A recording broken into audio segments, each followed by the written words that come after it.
Welcome to New Possibilities. I speak truth to power without fear. So this is a follow-up to my last video about Issa Rae. And someone left some interesting comments to my video. A couple of people left some comments about Black women and this issue of some of them being desperate. And I didn't address that in my first video, so I'm addressing it now in this video. For those of you who have not seen my first video, I will include a link in the cards.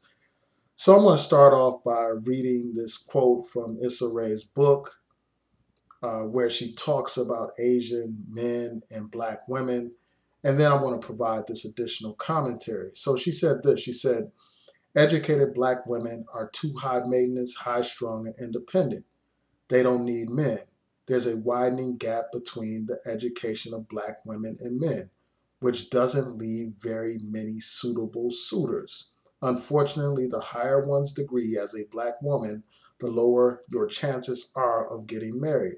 Add to the con pile the stereotypes of being loud, complicated, and difficult. Black women, your reputation sucks. Asian men are also overburdened with racial stereotypes that don't really work in their favor. Why wouldn't women want to marry and reproduce with men who are classified as intelligent hard workers? Maybe because Asian men are frequently emasculated in the media or presented as sexist props for comic relief. Oh, and if they could only absorb the burden of Black male stereotypes, genitalia exaggerations included, maybe their demand would increase. Maybe that would make all the difference. Instead, the plight of Asian men is nearly the same as that of Black women, except for the fact that women tend to marry white or other far more often. In fact, Asian Americans have the highest rate of intermarriage. Asian men, your reputation sucks too.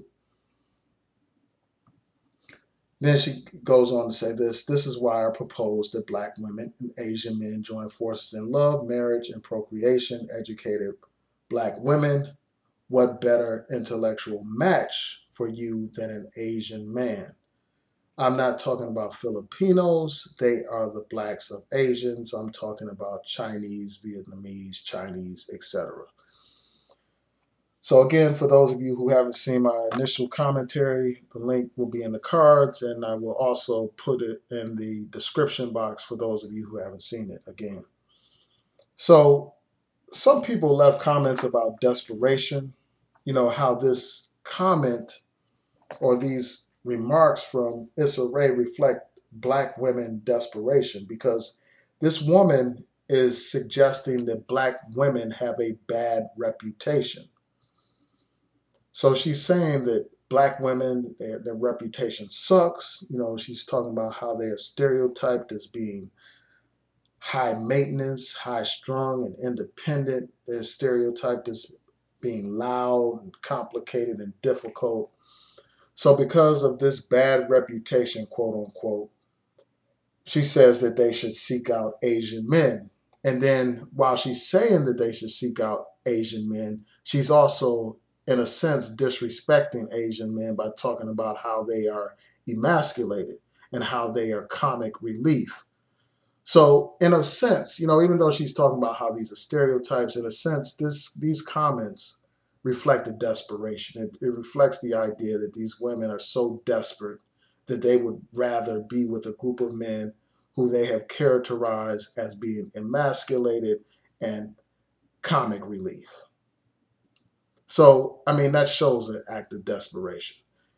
And then when you look at how some Asians have treated Black women, it again reflects this desperation. Again, we have the situation where a woman went into a store and she was accused of shoplifting. She was accused of stealing some fake eyelashes.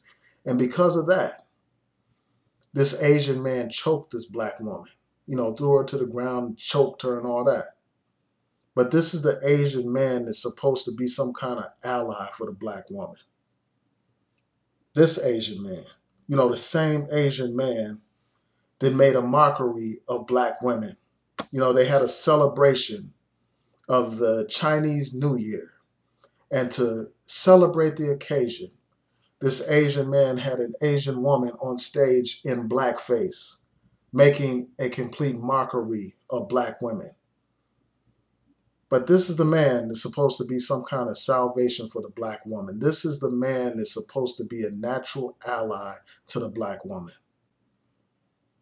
And when you go to these Asian countries, I've read about this, I've heard about this, how blackface is popular in many of these countries. In Japan and China, they see nothing wrong with minstrel shows. Even America, with its history of slavery, with its history of Jim Crow, even they, these so-called white Americans have come to the understanding that blackface is frowned upon. But overall in this society, that's viewed as something negative. But over there, they have no negative perception of blackface. It's something that's normal over there. But this is the group of men that Issa Rae thinks are some kind of natural match for the black woman, some kind of natural ally for the black woman. This is the group of men who have colonized the African continent and placed, they have replaced the European with themselves. They are the ones colonizing Africa nowadays, raping Africa of its resources and of its women, and abandoning these black women, as I mentioned before in the prior video, leaving them as single parents without the father present in their lives, just abandoning these women. But this is supposed to be the natural ally for the black woman. And the thing that I find particularly humorous in a sick kind of way is the fact that you have these same women who, when it comes to educated black men, they have done videos talking about educated lames.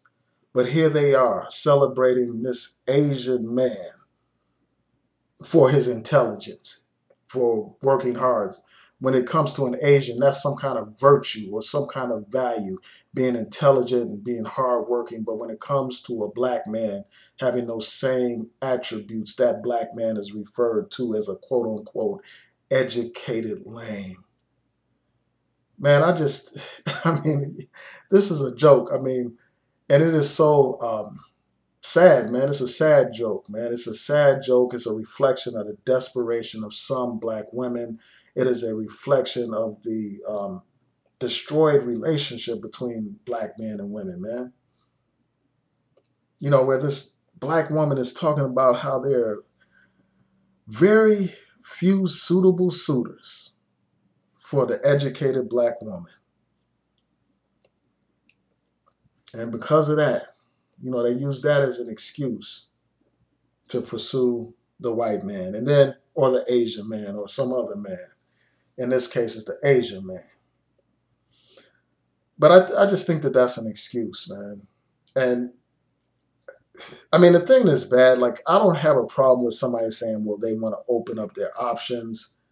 That's not my primary objection. My objection is when, in the process of opening up your options, you belittle and disrespect black men. I have a problem with that. In the process of opening up your options, you're disrespecting the black man.